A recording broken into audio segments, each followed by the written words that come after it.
ဝမ်းမှာထုတ်ကုန်ဘယ်နှမျိုးရှိလဲဆိုပြီးတော့လာမေးနေကြလို့ဒီဗီဒီယိုလေးနဲ့ဖြည့်ပေးလိုက်မယ်ရှင်တဝမ်းမှာဘယ်နှမျိုးရှိလဲဆိုလို့ရှိရင်ဒီမှာဒါလေးကတော့အရင်ပြောမယ်ပေါ့နော်ဒါလေးကကြောင့်လူ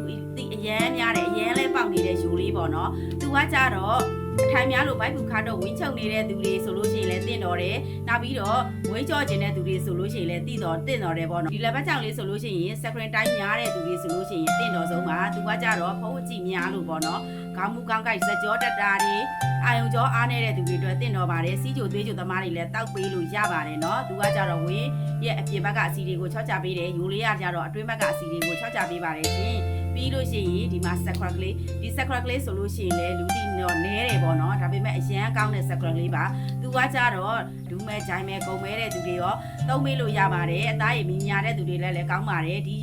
secret လေးရဆိုလို့ရှိရင်မျက်နှာကိုသုံးလို့မရဘူးခန္ဓာကိုယ်အကုန်လုံးကိုသုံးလို့ရပါတယ်ရှင်အဲ့တော့ညီမလေးဖြည့်ပေးလိုက်ပြီနော်အသေးစိတ်သိကျင်နေဆိုရင်တော့ CP မှာလာပြီးတော့အသေးစိတ်မေးလို့ရပါတယ်ရှင်ဒီလို၃မျိုးတစ်ဆက်ယူလို့ရှိရင် delivery နဲ့လည်းပို့ပေးနေသေးတယ်နော်ဒါပေမဲ့ရေအတွက်အများကြီးတော့မဟုတ်ပါဘူးအကန့်အသတ်တော့ရှိပါတယ်ရှင်